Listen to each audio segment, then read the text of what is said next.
Saudara, selamat berjumpa kembali dan saya Pendeta MYM dan sore hari ini saya akan khusus membahas komentar-komentar atau pendapat-pendapat atau pandangan-pandangan ngawur atau ngaco dari pengikut-pengikut atau pendukung-pendukung Pendeta Erastus ya, di mana dikatakan Pendeta Erastus itu adalah Kristus begitu ya. Dulu ada yang pernah mengatakan dan saya sudah bahas itu bahwa Erastus disebut Yesus ya, Yesus Erastus begitu ya saudara. Nah ini ada satu pendapat ngaco lagi yang mengatakan Erastus Kristus begitu ya. Jadi melawan Erastus itu adalah antikristus begitu.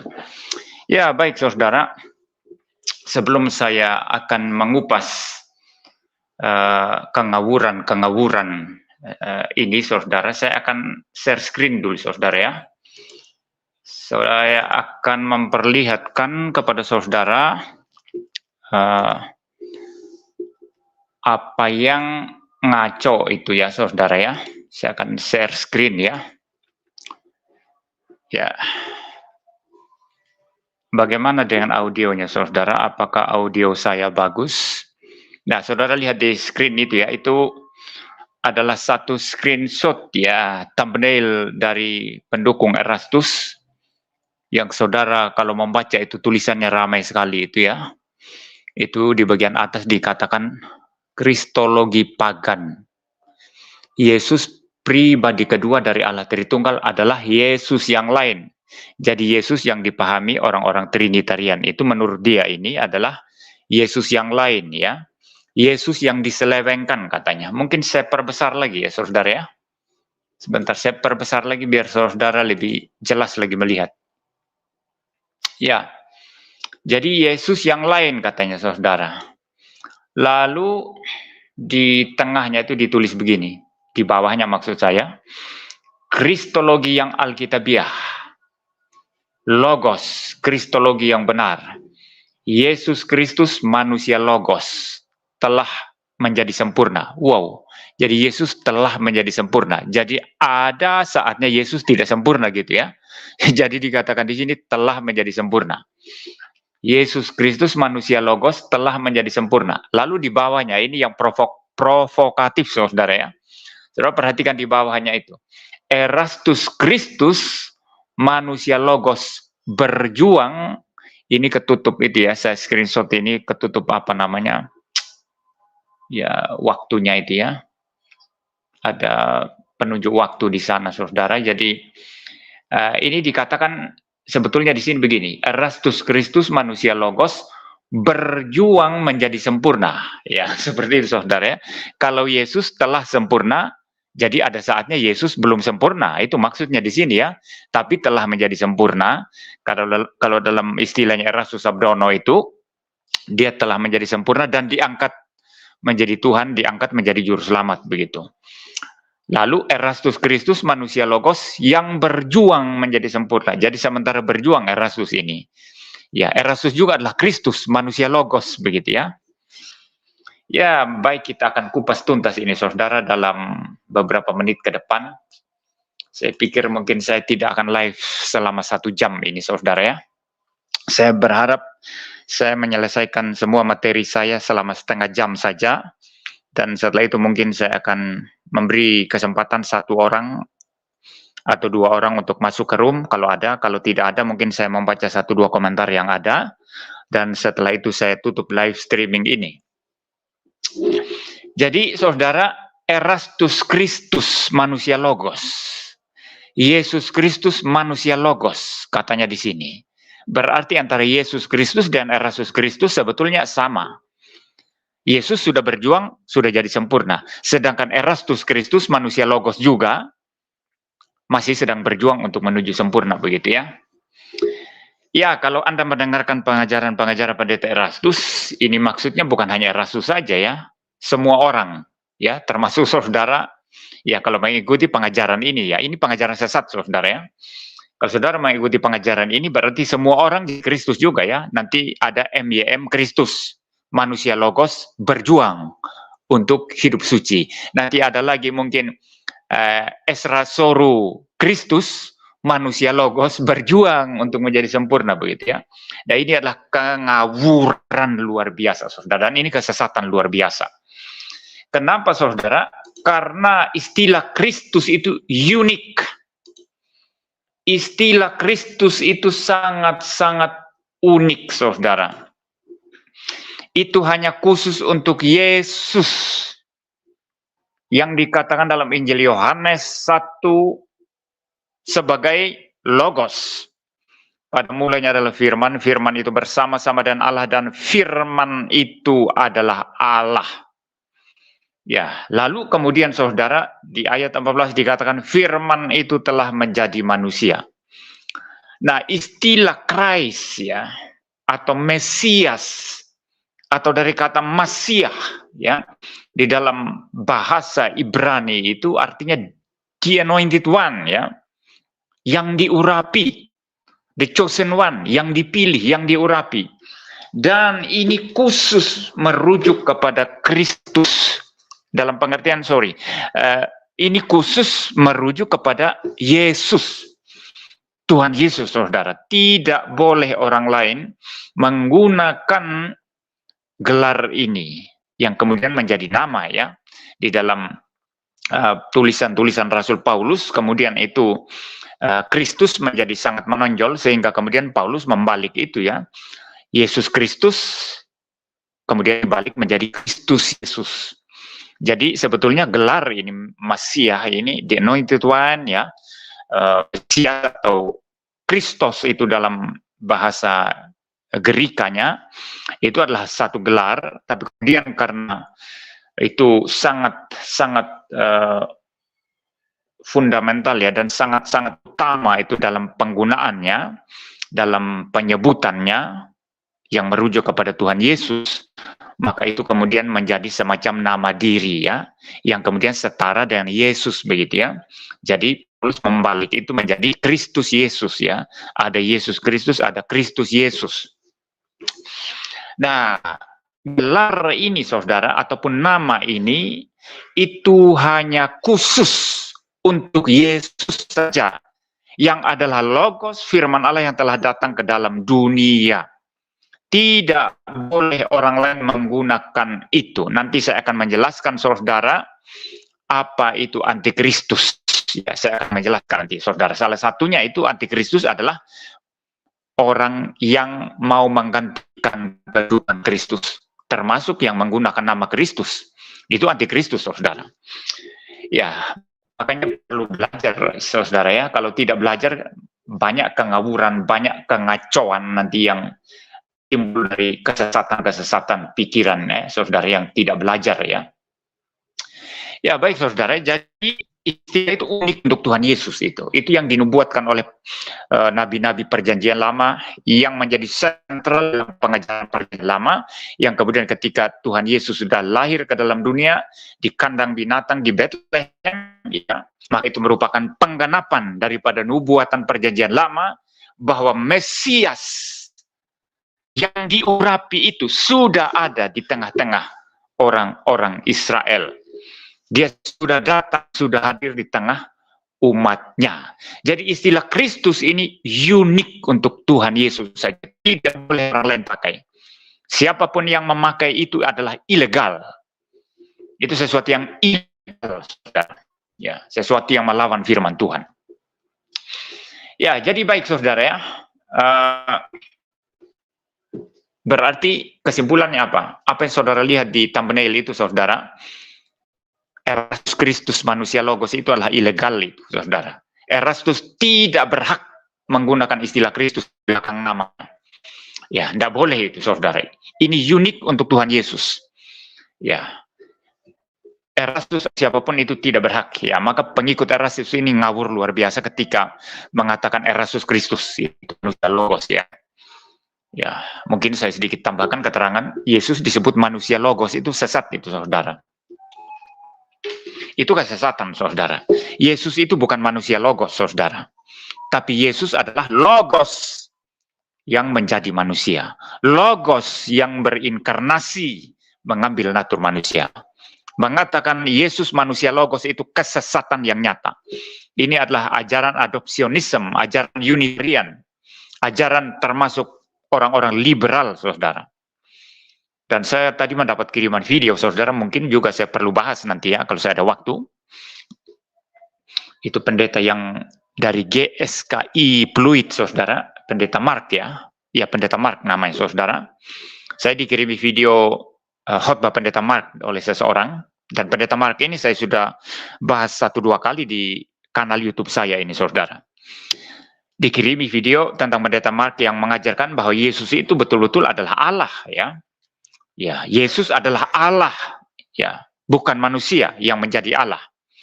Ya, kira-kira intinya itu, saudara. Dan saya senang ya. Dan harusnya menurut saya orang ini sudah dipecat dari GSKI ya, karena itu bertentangan secara persis, berantitesis dengan ajaran pendeta Erastus. Tetapi orang-orang semacam ini saya pikir dibutuhkan di dalam tubuh GSKI ya, untuk memberikan pencerahan ya, bahwa Yesus itu bukan manusia logos. Yesus itu bukan manusia logos, tetapi logos, firman yang menjadi manusia. Ya, firman yang menjadi manusia, jangan dibalik. Mengatakan Yesus manusia logos itu kesesatan yang nyata. Ya, Yesus tidak mengenakan firman. Yesus tidak mengenakan logos, tetapi Yesus adalah logos yang mengambil natur manusia. Dan di dalam natur kemanusiaannya dia menjalankan karya penebusannya, ya, karya redemptionnya, karya pendamaiannya, meredakan murka Allah terhadap orang-orang berdosa, sehingga kita melalui Tuhan Yesus yang berkorban itu memperoleh jalan masuk kepada Allah, mempunyai akses kepada Allah, mempunyai akses diterima oleh Allah, dan dosa-dosa kita disingkirkan. Dan dengan demikian oleh ketaatan Yesus dari lahir sampai mati yang mengklaim hidup kekal itu, kita bisa terima karena dosa-dosa kita sudah dibereskan melalui pengorbanan daripada Sang Mesias itu, daripada the Anointed One itu, saudara. Jangan dibolak-balik, saudara ya. Ya, mengatakan Yesus manusia logos itu adalah kesesatan yang nyata. Ya, baik ya, saudara ya. Itu penjelasan tambahan saya, saudara. Saya akan menampilkan lagi, saudara, sebelum saya membicarakan tentang antikristus itu siapa dan bagaimana secara lebih lanjut. Saya akan menampilkan satu gambar lagi, saudara ya. Baik, saya turunkan yang ini. Saya stop sharing yang ini, saya akan tampilkan yang lainnya. Sebentar. Ya, sebentar saudara ya, saya perbesar dulu gambarnya. Ya, saya share screen sekarang.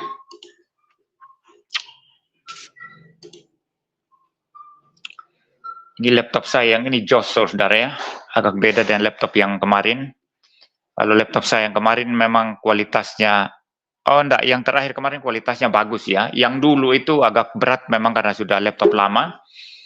Tapi 1-2 minggu lalu seorang teman saya dari Australia, teman dari sini ya, dari Malang ya. Waktu saya merintis GKKR pertama kali itu, beliau ini adalah murid saya mula-mula, murid saya yang pertama-tama kali ya.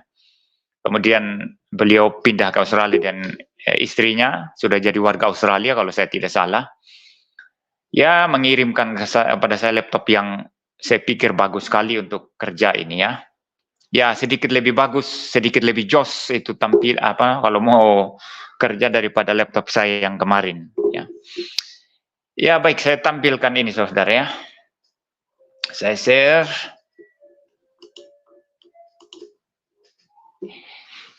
Ya, saudara kalau melihat di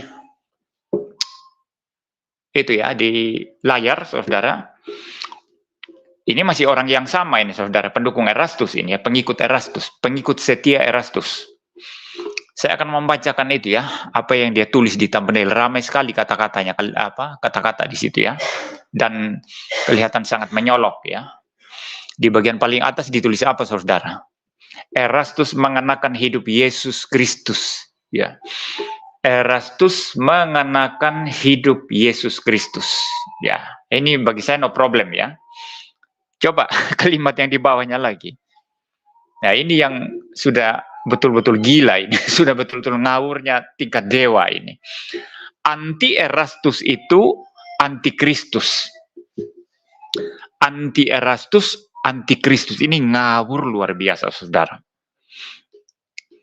Seandainya saudara anti terhadap pendeta yang benar, pendeta yang sungguh-sungguh alkitabiah, ya, katakanlah kalau di dalam pandangan saya pendeta Stephen Tong, ya, saya anggap pendeta Stephen Tong adalah pengajar kebenaran firman Tuhan, ya, yang memberitakan Injil yang sejati, yang berjuang mati-matian untuk memberitakan Injil yang sejati, ya, itu pendeta Stephen Tong, ya.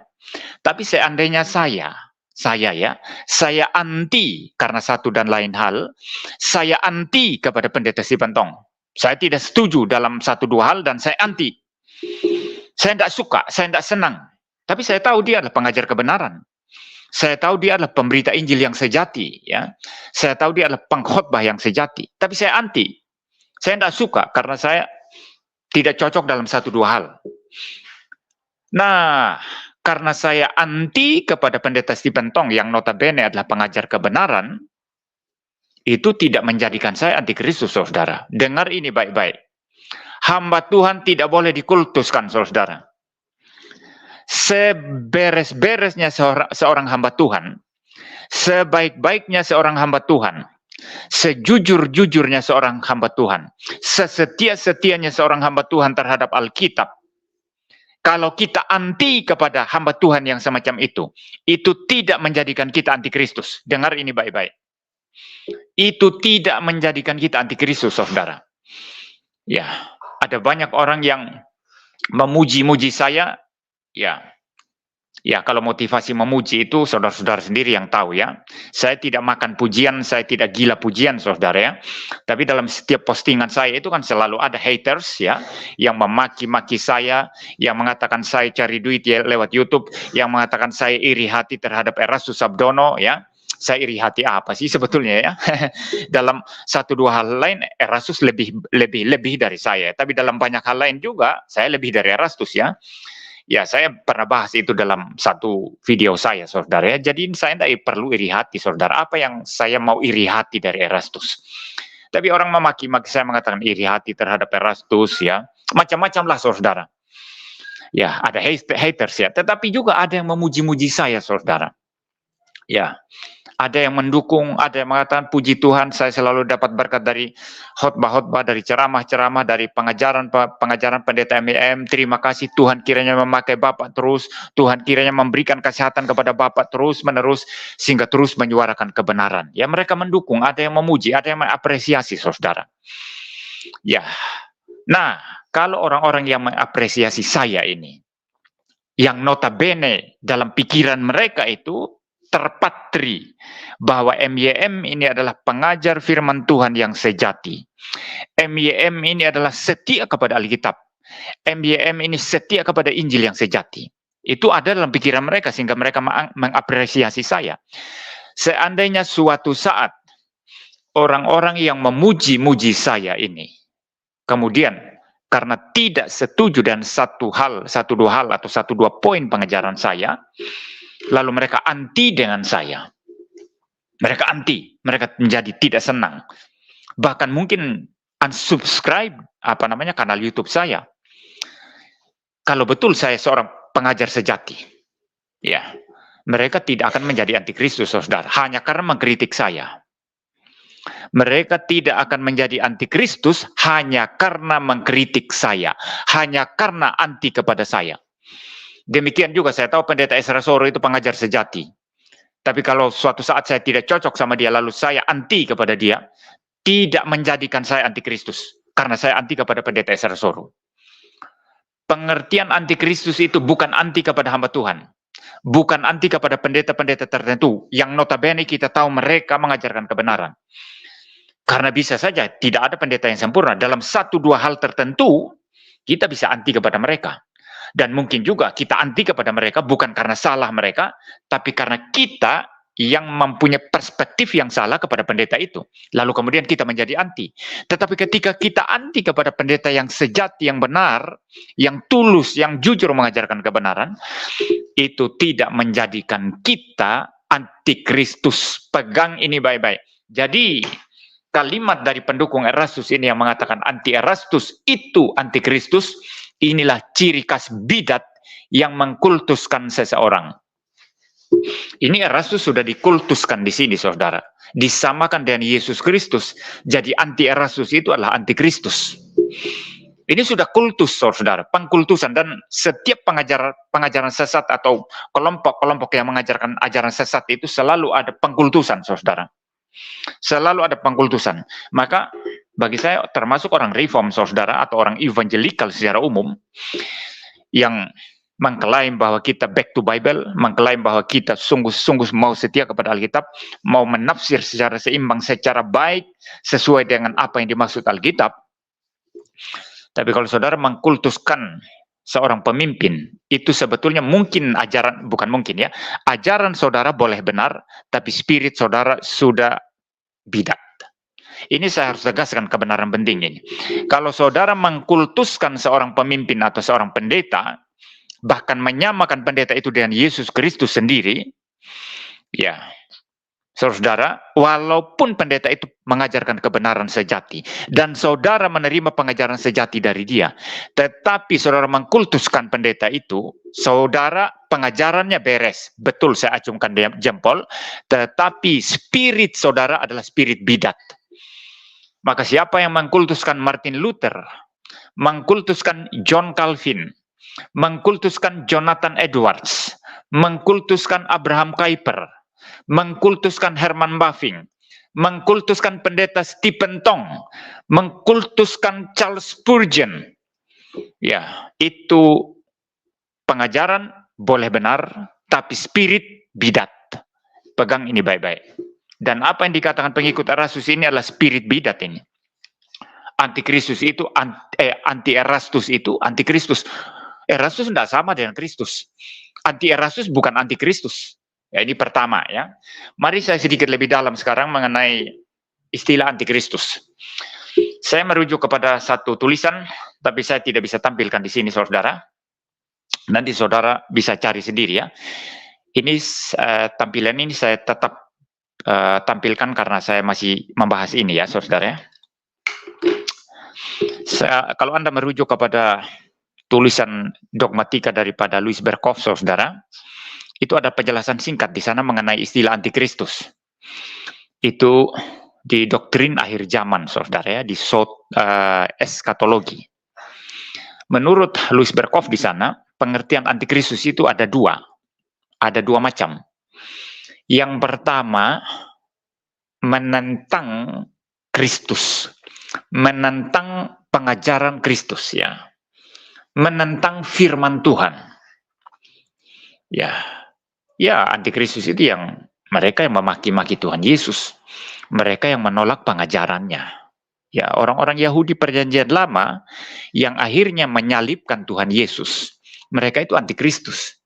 Orang-orang Yahudi zaman ini, orang-orang Israel zaman ini, yang tetap tidak mau bertobat dan percaya kepada Tuhan Yesus Kristus, yang tetap ngeyel dan ngotot dalam pemahaman mereka bahwa Yesus bukan Mesias, bahwa Yesus itu adalah pendusta.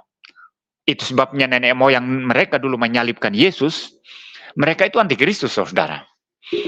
Siapapun yang menolak pengenalan akan Kristus, yang menentang pengenalan akan Kristus, menentang Alkitab, menentang firman Allah yang sejati, yang intinya adalah Kristus, yang intinya adalah Tuhan Yesus adalah satu-satunya Tuhan dan Juru Selamat. Dialah antikristus. Ini pengertian pertama. Pengertian yang kedua daripada antikristus adalah seseorang yang mau menggantikan posisi Kristus. Ya. Seseorang yang mengangkat dirinya menjadi Kristus. Dan ini ciri-ciri nabi palsu. Itu sebabnya kalau saudara membaca dalam kitab Injil ya, ada baiknya saya coba persiapkan ini ya. Saya akan tampilkan nanti saudara ya. Jadi sambil saya bicara saya akan mempersiapkan ya. Jadi di dalam satu bagian dalam kitab Injil itu saudara dikatakan kalau ada seseorang yang mengatakan di sini ada Mesias, di sana ada Mesias ya. Itu kata Tuhan Yesus itu palsu, itu guru-guru palsu itu. Yang mereka anggap Mesias itu guru palsu. Jadi guru palsu itu yang mengangkat dirinya seolah-olah dia adalah Kristus. Itulah antikristus ya. Coba saya cari ya saudara ya. Ya, harap bersabar ya. Saya begini saudara, persiapan saya itu biasanya saya mempersiapkan pokok-pokok yang saya mau sampaikan, tapi detail itu tidak saya persiapkan ya, karena kalau saya mempersiapkan secara detail semua pengajaran saya tidak akan punya banyak waktu saudara ya. Sehingga kadang-kadang muncul ya, waktu sementara streaming muncul ya, bagian Alkitab tertentu atau sesuatu pandangan tertentu yang saya tidak persiapkan, tetapi saya harus bicara ya. Ya maka saya harus butuh waktu untuk kemudian, kalau itu bagian Alkitab saya harus butuh waktu untuk menampilkan ya.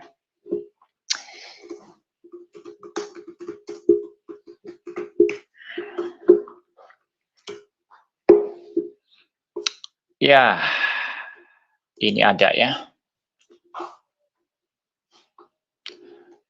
Baik, saya langsung buka aja seluruh ayatnya. Ini di Matius pasal 24, saudara ya. Matius pasal 24. Ya, Matius 24 ayat yang ke-23 ya. Kita lihat ayat yang ke-23. Saya stop sharing dulu yang ini, saya tampilkan yang ini dulu saudara ya. Saya tampilkan yang ini. Teks Alkitab ini. Ya, kalau saudara melihat di layar situ, mungkin saya membaca dari ayat 15 aja ya, saudara perhatikan baik-baik. Jadi apabila kamu melihat pembinasa keji berdiri di tempat kudus, menurut firman yang disampaikan oleh Nabi Daniel, para pembaca hendaklah memperhatikannya. Ini bicara tentang pembinasa keji, ini antikristus ini. Ayat 16, maka orang-orang yang di Yudea haruslah melarikan diri ke pegunungan. Orang yang sedang di peranginan di atas rumah, janganlah ia turun untuk mengambil barang-barang di rumahnya. Dan orang yang sedang di ladang, janganlah ia kembali untuk mengambil pakaiannya. Celakalah ibu-ibu yang sedang hamil atau yang menyusukan bayi pada masa itu. Berdoalah supaya waktu kamu melarikan diri itu jangan jatuh pada musim dingin dan jangan pada hari Sabat. Sebab pada masa itu akan terjadi siksaan yang dahsyat, seperti yang belum pernah terjadi sejak awal dunia sampai sekarang, dan yang tidak akan terjadi lagi. Dan sekiranya waktunya tidak dipersingkat, maka dari segala yang hidup tidak akan ada yang selamat. Akan tetapi karena orang-orang pilihan, waktu itu akan dipersingkat. Ini berbicara tentang siksaan daripada antikristus, saudara, terhadap orang-orang percaya ya.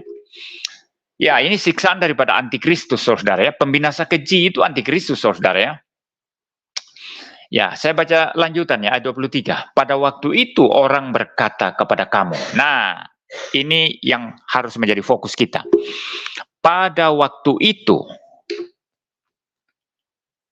jika orang berkata kepada kamu, lihat Mesias ada di sini. Mesias itu Kristus ya. Lihat Mesias ada di sini atau Mesias ada di sana. Jangan kamu percaya. Sebelum saya lanjut, saya sedikit memberi penjelasan. Berarti apa saudara? Tidak boleh orang lain di luar Tuhan Yesus menggunakan istilah Mesias atau Kristus. Nah ini yang saya katakan tadi. Pengikut Erastus ketika mengatakan Erastus Kristus, dia menggunakan istilah Kristus itu secara ilegal, secara melawan Alkitab, saudara. Ini ilegal sekali dia menggunakan istilah Kristus untuk Erastus. Erastus bukan Kristus. Ya, Yesus Kristus cuma satu. Yang namanya Kristus cuma satu, yaitu Tuhan Yesus yang adalah Logos. Firman Allah yang sudah berinkarnasi menjadi manusia. Jadi Tuhan Yesus sendiri ini yang berkata, jikalau ada yang berkata, Mesias ada di sana, Mesias ada di sini, jangan kamu percaya. Jadi ketika pengikut Erastus ini mengatakan, Erastus Kristus, berarti Erastus adalah Mesias. Jangan kamu percaya. Ini kata Alkitab. Saya baca ulang ya, jangan kamu percaya. Ini kata Tuhan Yesus, saudara, bukan saya. Jadi Erastus, kalau ada yang mengatakan Erastus Kristus atau Erastus Mesias, Jangan kamu percaya. Saya baca ulang ayatnya ini, saudara ya. Memang kalau menegaskan ayat Alkitab itu, saya rasanya wibawa saya naik sekali, saudara ya. Ya, saya nggak pernah mendapati orang-orang ketika saya berkhotbah, saudara, ketika saya KKR ya, kebaktian penginjilan, saya nggak pernah mendapati orang ngantuk itu kalau saya khotbah. Kalau saya membaca ayat Alkitab dan menjelaskan ayat Alkitab itu ada sesuatu yang saya rasa sangat-sangat supranatural itu menguasai saya, saudara. Ini maka ketika saya membaca ini, saudara, pada waktu itu jika orang berkata kepada kamu, lihat Mesias ada di sini atau Mesias ada di sana, jangan kamu percaya. Jangan kamu percaya. Jikalau ada yang berkata Erastus Kristus, jangan kamu percaya. Ayat 24 saya baca lanjutannya. Sebab Mesias-Mesias palsu dan nabi-nabi palsu akan muncul dan mereka akan mengadakan tanda-tanda yang dahsyat dan mujizat-mujizat sehingga sekiranya mungkin mereka menyesatkan orang-orang pilihan juga. Jadi yang menggunakan kata Kristus selain Tuhan Yesus itu adalah Mesias palsu. Ini jelas ini, saudara. Itu adalah Mesias palsu. Yang menggunakan kata Kristus di belakang namanya selain daripada Tuhan Yesus, entah itu M.Y.M. Kristus atau Stephen Tong Kristus atau Ezra Soru Kristus atau John MacArthur Kristus ya, atau John Calvin Kristus atau Martin Luther Kristus, itu pasti Mesias-Mesias palsu. Itu pasti Mesias-Mesias palsu, saudara.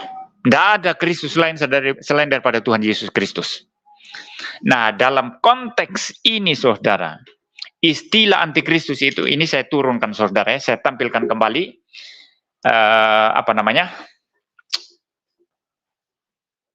itu tadi ya, thumbnail itu tadi, saudara ya.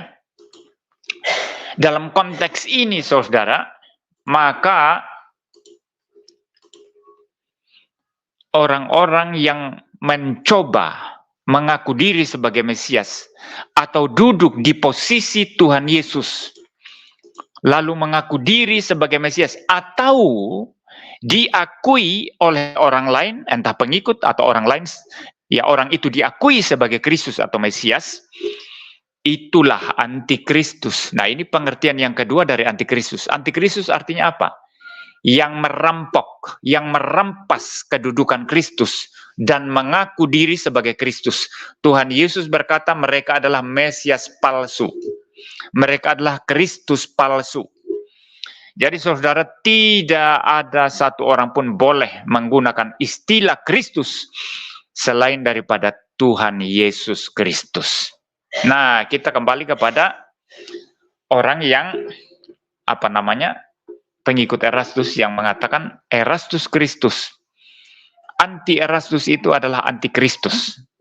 Nah, tadi di thumbnail yang pertama tadi dikatakan Erastus Kristus ya, saudara ya. Berarti Erastus adalah Kristus ya. Lalu di sini dikatakan anti Erastus itu anti Kristus. Berarti Erastus adalah Kristus ya. Justru dalam pengertian anti Kristus itu, pengertian yang kedua tadi, di mana antikristus berarti orang yang mau menggantikan Kristus, orang yang mau menggunakan istilah Mesias atau Kristus seolah-olah dia adalah Yesus Kristus, itulah antikristus. Maka kalau menurut kekonyolan, kengawuran pengikut Erastus ini, yang mengatakan Erastus adalah Kristus, justru bukan orang yang melawan Erastus, saya sudah jelaskan ini tadi ya, bukan orang seperti saya yang melawan Erastus, melawan pengajaran Erastus itu persisnya ya, bukan orang yang melawan pengajaran Erastus itu yang antikristus, tetapi orang yang mengatakan Erastus adalah Kristus, itulah sebetulnya sesungguhnya antikristus. Paham? Paham ya saudara ya? Kalau dikatakan Erastus adalah Kristus, pernyataan itu bersifat antikristus karena mau menggantikan, karena Erastus diangkat berdiri di posisi Kristus, dan itu dalam pengertian antikristus itu adalah dalam salah satu pengertian antikristus itu, ya orang seperti itu yang disebut antikristus, yang mau berdiri di posisi Kristus, mau menggantikan Kristus, yang Tuhan Yesus katakan tadi adalah Mesias palsu. Sedangkan orang seperti saya atau yang lainnya yang mengkritisi ajaran pendeta Erastus itu tidak akan pernah menjadi antikristus. Even saudara-saudara mengkritisi pendeta sejati pun, pendeta benar pun, katakanlah di zaman kita ini pendeta Stephen Tong, karena Anda tidak cocok dengan pendeta Stephen Tong, Anda tidak pernah menjadi antikristus.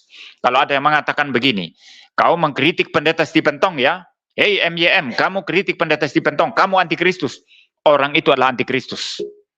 Orang yang mengatakan kamu kritik pendeta Stephen Tong maka kamu antikristus, dialah yang antikristus, saudara.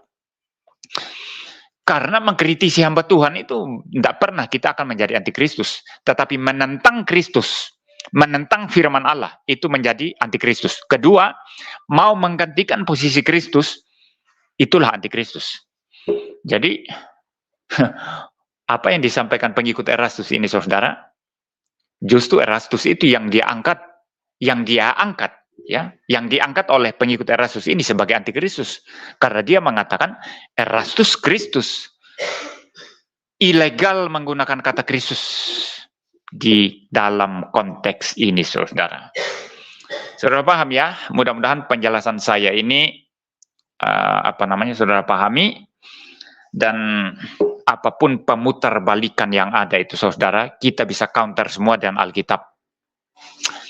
Kita bisa menjawab, kita bisa menjelaskan, kita bisa mengungkapkan kepalsuan-kepalsuan atau kesesatan-kesesatan yang ada dengan Alkitab ya. Anda tinggal buka bagian Alkitab itu tadi. Ketika pengikut Erastus mengatakan Erastus Kristus, Tuhan Yesus berkata, jikalau ada yang berkata kepada kamu, di sana ada Mesias, di sini ada Mesias, itu adalah nabi-nabi palsu. Paham? Sudah jelas ya. Kalau sudah paham, saya berhenti bicara sampai di sini. Ya, saya mau menerima 1-2 orang yang masuk ke room. Kalau tidak ada, saya mau membaca 1-2 komentar di live chat, saudara. Dan setelah itu saya akan tutup live streaming ini. Pengikut Erastus silakan masuk ke sini kalau mau membuat pertanyaan atau mau memberikan tanggapan. Ya, silakan. Ya, sambil menunggu 1-2 orang yang mau masuk, ya saya akan membaca ini tulisan-tulisan di sini ya. Ini banyak sekali ini haters ya. Banyak sekali haters, tapi banyak juga pendukung saya ini ya, yang tidak kalah ngototnya ya, saudara ya. Bukan pendukung saya sih ya, saya tidak boleh mengklaim itu pendukung saya, saudara ya. Yang lebih tepat itu murid-murid kebenaran ya, mereka yang dipengaruhi oleh pengajaran saya, oleh pengajaran pendeta-pendeta lain yang berada dalam kebenaran, oleh penyelidikan mereka ketika mereka membaca buku-buku teologi atau ketika mereka menyelidiki Alkitab, dituntun oleh Roh Kudus, mereka dicerahkan oleh kebenaran, dan mereka juga menjadi orang yang ngotot berkomentar di sini mengenai kebenaran itu, saudara ya. Puji Tuhan ya, saudara ya.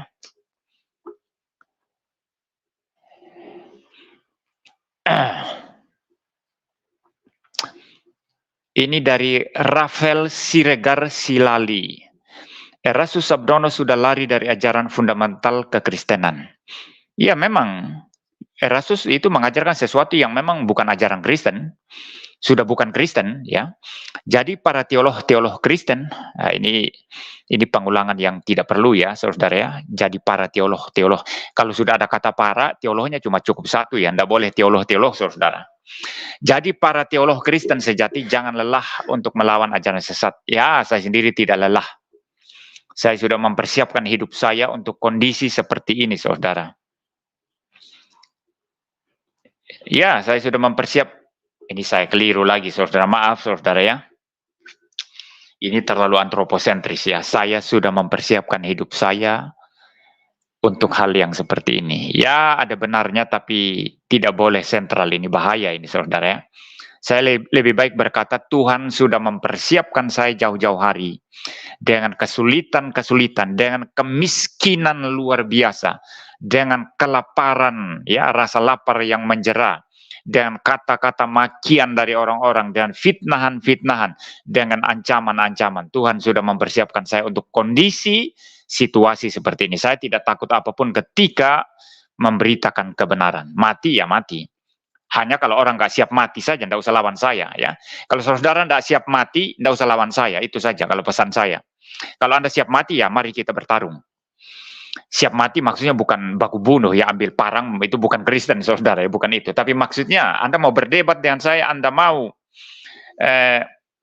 terus berpolemik dengan saya, silakan sampai mati, silakan. Anda terus melawan kebenaran Alkitab, saya terus mengajarkan kebenaran Alkitab dan tidak berhenti-berhenti. Sampai nafas terakhir dihembuskan, barulah bisa berhenti. Kalau nafas terakhir belum dihembuskan, saya tidak akan berhenti. Dan Tuhan sudah mempersiapkan saya untuk kondisi seperti ini. Ya, Tuhan kalau mempersiapkan hamba Tuhan itu, saudara, itu unik dan itu selalu sangat-sangat kompleks, bahkan kita sendiri pun tidak bisa paham, saudara. Mungkin waktu Tuhan mempersiapkan kita, kita akan mengatakan, kenapa Tuhan tidak adil ya? Saya pernah berpikir begitu, saudara. Kok pendeta itu enak sekali, Tuhan, kenapa Tuhan? Kok hamba Tuhan itu enak sekali, Tuhan, dia lulus sekolah teologi, ya langsung enak, langsung begini, kok saya ini Tuhan, kok susah setengah mati. Sudah berapa tahun ini Tuhan? Saya berjuang untuk GKKR. Tapi gimana ini? Saya berteriak di mana-mana, Tuhan, tolong saya, Tuhan. Seperti Tuhan tidak adil, saudara. Seperti Tuhan membiarkan. Tapi saudara ada tujuannya, saudara. Untuk menciptakan orang yang tidak kompromi sedikit pun, Tuhan mesti mengirim orang itu kepada kesulitan yang ekstrim. Jadi kalau saudara belum pernah masuk ke kesulitan yang ekstrim, saya pikir sulit bagi saudara untuk tidak berkompromi secara tuntas, sulit, sangat-sangat sulit, ya. Jadi saudara, saya akan terus berjuang ya, tidak usah takut saudara. Saya tidak akan mengkoreksi ajaran saya. Sebetulnya bukan ajaran saya sih saudara ya. Saya hanya mengikuti saja ajaran gereja, ajaran bapak-bapak gereja, ajaran para teolog masa lalu yang memang mereka sudah betul-betul alkitabiah, apalagi yang mau dikoreksi. Mereka betul-betul alkitabiah, mereka betul-betul setia kepada Alkitab. Lalu saya mau koreksi apa? Memangnya saya ini siapa saudara? Kok mengkoreksi Agustinus, kok mengkoreksi konsili Kalsedon, kok mengkoreksi konsili Nisia Konstantinopel? Tidak ada saudara. Saya hanya setia saja mengajarkan itu dan saya akan terus membuka mulut saya. Jadi tidak ada satu hal pun yang saya tarik dari ajaran saya, selama ajaran saya itu biblikal, selama ajaran saya itu setia kepada Alkitab, dan selama ajaran saya itu sinkron dengan yang dipercaya gereja sepanjang sejarah, gereja yang kudus dan am daripada Tuhan Yesus Kristus. Tidak ada satu pun yang ditarik dari mulut saya, dan saya akan perjuangkan itu sampai saya mati.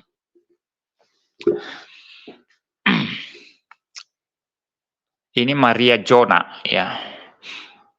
Pak MYM, kalau menurut ajaran ES, orang Kristen yang tak sampai sempurna bisa masuk surga? Tidak. Terima kasih. Ya, Anda kalau mendengarkan pengajaran-pengajaran pendeta Rasus, memang dia mengajarkan bahwa suci secara sempurna baru layak masuk surga. Ya. Suci secara ekstrim kata dia supaya layak masuk surga. Tetapi kalau Anda mendengarkan pengajaran-pengajarannya di bagian-bagian lain, dia juga mengatakan di sana bahwa orang-orang yang tidak percaya Tuhan Yesus, asal mereka hidup saleh, mereka hidup benar, mereka akan masuk surga, masuk langit bumi baru, tetapi tidak menjadi anak-anak kerajaan. Mereka akan menjadi warga negara biasa, begitu ya. Jadi apa namanya, perlu dipertanyakan di sini, suci secara ekstrim itu dalam konteks apa dulu? Ya, karena ada dua warga kerajaan surga kan. Pertama yang menjadi anak-anak kerajaan, yang kedua menjadi warga negara biasa. Jadi suci secara ekstrim maksudnya apa? Apakah maksudnya yang menjadi anak-anak Allah suci secara ekstrim, masuk langit bumi baru? Dan juga yang hanya jadi warga negara nanti yang tidak percaya Yesus, mereka juga suci secara ekstrim. Tetapi kalau yang jadi warga negara ini, yang tidak percaya Yesus, tapi karena mereka saleh, itu masuk langit bumi baru, sebagai warga negara biasa, suci secara ekstrim dalam pengertian apa mereka? Standar mereka apa? Mereka tidak percaya Yesus, mereka tidak percaya Alkitab, jadi standar apa? Jadi semua itu kan perlu dijelaskan, saudara ya. Perlu dijelaskan ya. Jadi kompleks sih sebetulnya kalau kita kupas semua apa yang diajarkan Erastus ini. Ada banyak bagian yang bertubrukan, ada banyak bagian yang inkonsisten, ada banyak bagian yang berkontradiksi. Dan kalau membuat seri tanggapan terhadap pengajaran Erastus ini, itu bisa bertahun-tahun, dah habis-habis itu, saudara ya. Itu sebabnya saya sendiri memilih-milih, saudara ya. Harus bijak memilih-milih ya. Kalau yang poin tidak terlalu penting, nggak usah dibahas ya. Poin yang penting, yang fundamental sekali, itu yang kita bahas. Ya, nah kalau dikatakan harus suci sempurna baru bisa masuk langit bumi dan baru, saya berani mengatakan bahwa tidak ada orang yang suci sempurna. Erastus pun tidak bisa. Semua orang nggak ada yang bisa, saudara. Kecuali yang suci sempurna itu hanya Tuhan Yesus. Dan karena dia sempurna, maka ketika kita percaya kepada dia, kesempurnaan ketaatan Yesus itulah yang diperhitungkan kepada kita. Sehingga kita orang berdosa dianggap benar oleh karena kebenaran Kristus. Dianggap sempurna karena kesempurnaan Kristus. Dianggap taat karena ketaatan Kristus yang sempurna. Nah ini namanya justification through faith. Pembenaran melalui iman. Jangan ada orang yang menyombongkan diri, mengatakan diri dia bisa sempurna sama seperti Yesus. Tidak ada orang bisa sempurna sama seperti Tuhan Yesus. Semua orang adalah orang berdosa dan rusak dalam dosa. Kita hanya butuh anugerah Tuhan untuk memperbaiki kita, untuk membawa kita untuk bisa hidup beres. Dan saya percaya orang yang berada dalam Kristus bisa hidup beres, bisa hidup benar, bisa hidup suci. Tetapi itu adalah satu perjuangan seumur hidup dan mustahil membawa kita kepada kesempurnaan.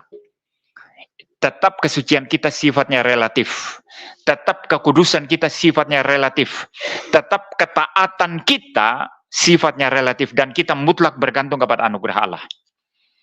Nah ini kekristenan yang sehat. Tapi kalau seseorang sudah menganggap diri dia bisa sempurna, bisa taat, suci 100%, itu sebetulnya adalah sesuatu yang melawan Alkitab. Tidak ada taat sempurna. Anda teliti Paulus tidak taat sempurna. Banyak kesalahan Paulus. Ya, hanya tulisannya dalam Alkitab itu tidak salah karena diilhamkan oleh Roh Kudus.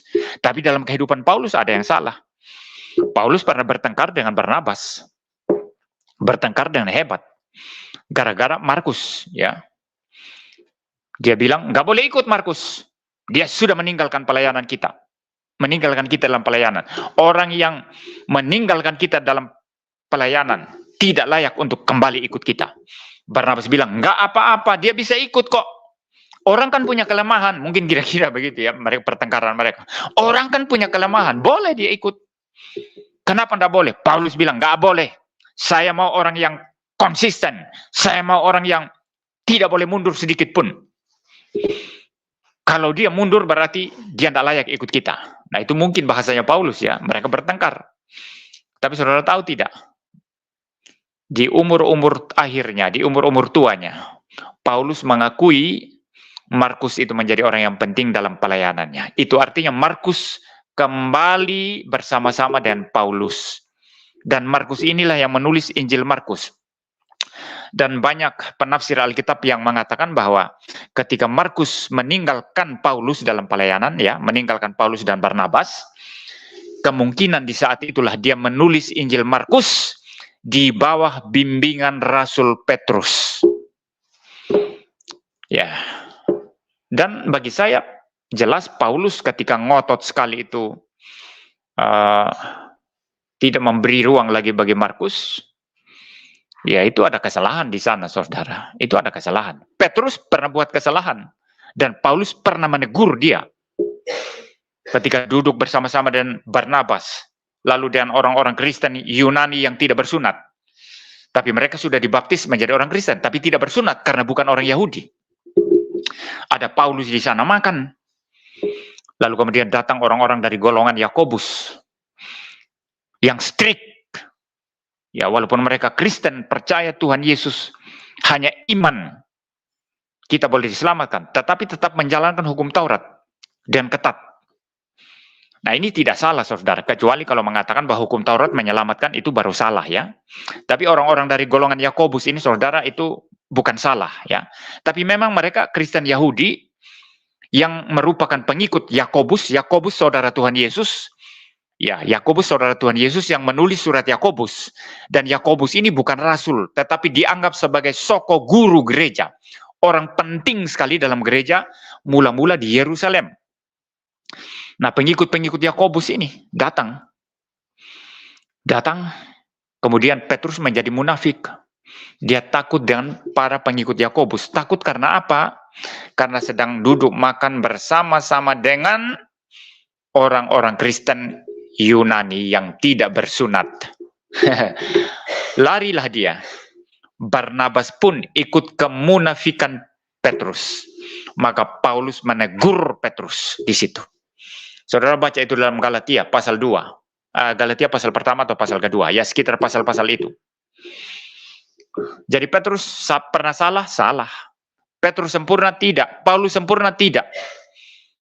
Para nabi sempurna? Tidak. Hanya Yesus yang sempurna. Jadi kalau mengatakan kita harus sempurna 100% baru boleh masuk surga, itu mustahil. Kita sempurna karena disempurnakan oleh Tuhan.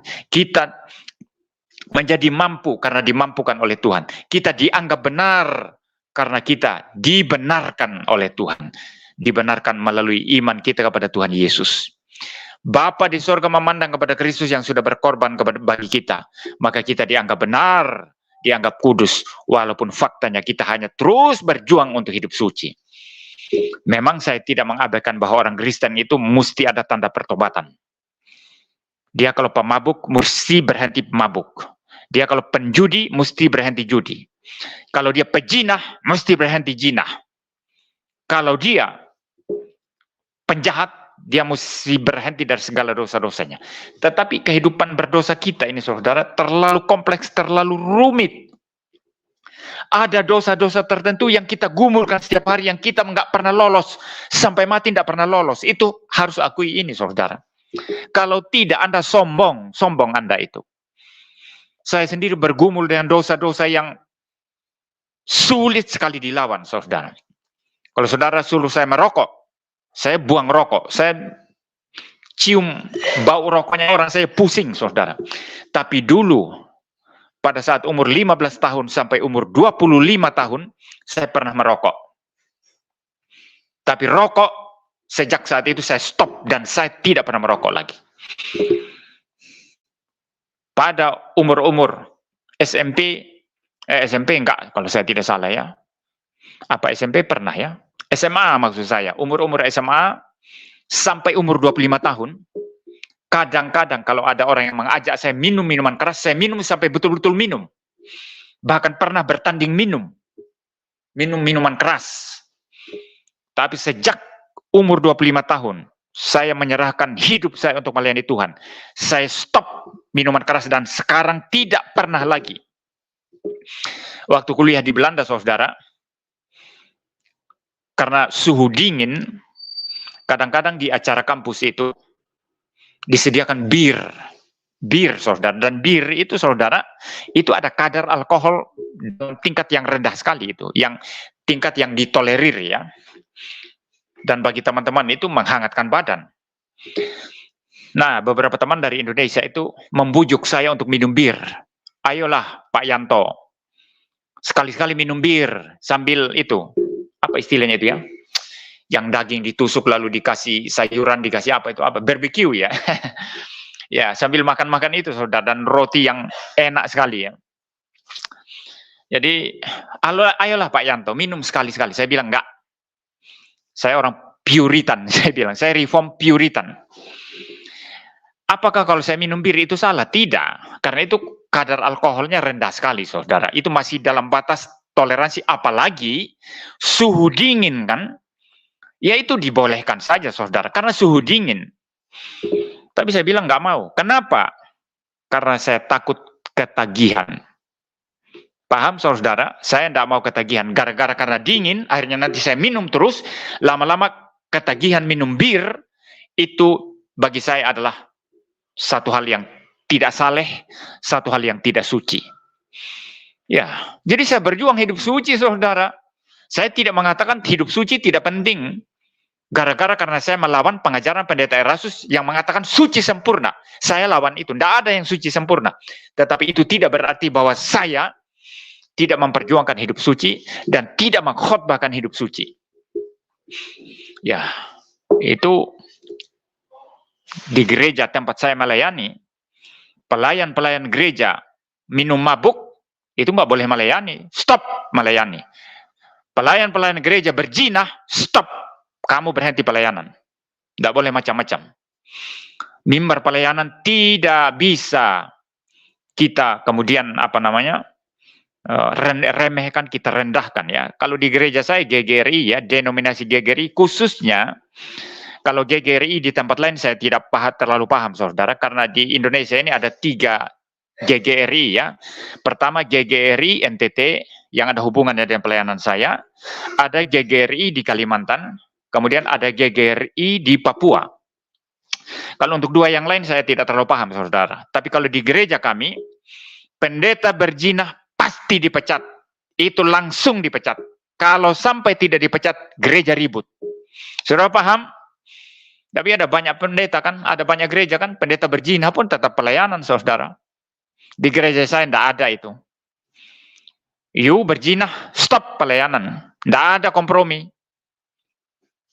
Saudara paham ya?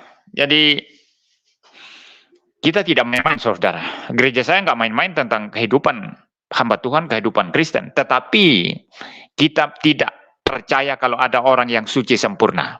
Kita tidak percaya kalau ada orang yang betul-betul sempurna pada saat dia hidup di dunia ini. Itu hanyalah fantasi yang omong kosong. Hanyalah pikiran yang sia-sia dari orang-orang berdosa yang sebetulnya mungkin frustrasi karena tidak pernah mencapai hidup yang suci secara sempurna sesuai yang dia angan-angankan. Kita ini murni membutuhkan anugerah Tuhan. Saudara paham ya? Jadi saya seimbang saudara ya. Saya sangat-sangat seimbang dalam memberi penjelasan tentang hal ini. Baik saudara, saya pikir tidak ada yang masuk. Juga ini komentar-komentar juga hanya debat-debat sendiri saudara ya. Jadi ya apa boleh buat ya. Ini ada yang sebut-sebut nama saya. Pokoknya gini ya, fokus saya adalah mengkritisi pengajaran pendeta Erastus. Semua pembela Erastus, pengikut Erastus, mereka bahas apapun, saya tidak akan tanggapi.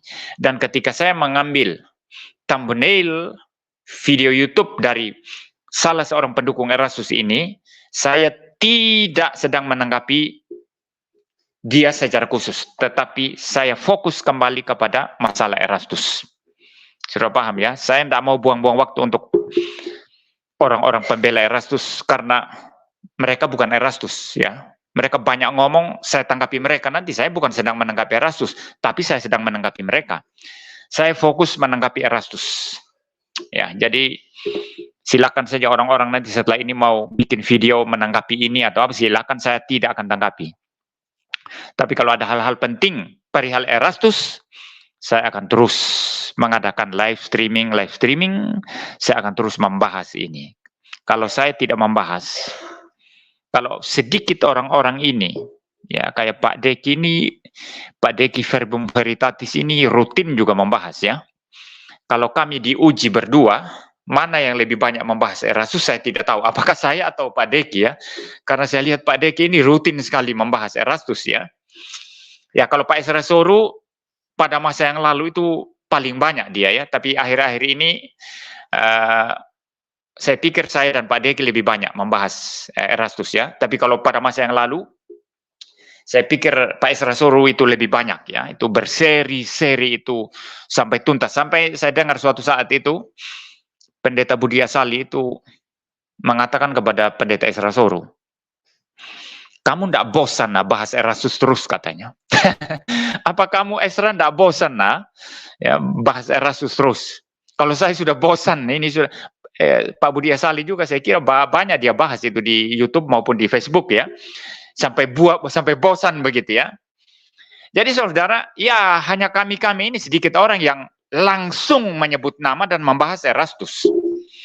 Ya di samping kanal-kanal yang lain yang lebih kecil ya, seperti Pak Albert Rumampuk ya, itu ada Patri Smith ya, ada yang lainnya saudara ya, yang langsung menyebut nama dan membahas ajarannya saudara. Ya maaf kalau saya lupa yang lain ya, ada juga mungkin kanal yang besar, tapi mungkin karena mereka tidak terlalu sering, jadi saya tidak terlalu ingat ya saudara ya. Tetapi yang paling sering ya 3 orang ini ya, Pak Deki, saya, Pak Esra Soru ya. Ya. Jadi saudara ya, kita akan terus membahas dan saya tidak akan fokus kepada pengikut atau penggembiranya atau pemandu soranya Erastus, itu saya tidak akan fokus ke sana.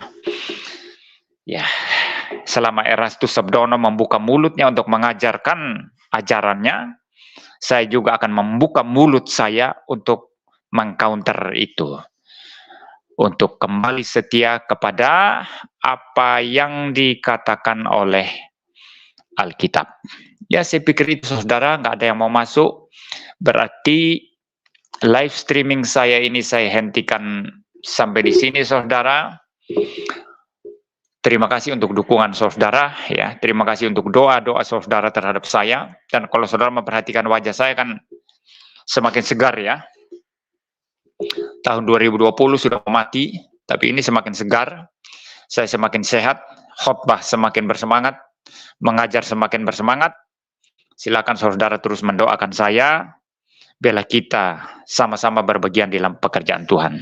Dan kalau saudara mendapat berkat dari semua pelayanan saya, silakan saudara memberi persembahan untuk pelayanan GKKR dan juga GGRI yang saya tangani di Malang ya, ke rekening yang tertera di deskripsi video YouTube saya. Semua itu bukan masuk ke rekening pribadi saya, tapi masuk ke rekening pelayanan GKKR dan dipakai untuk pelayanan. Saya tidak menggunakannya untuk kepentingan saya pribadi.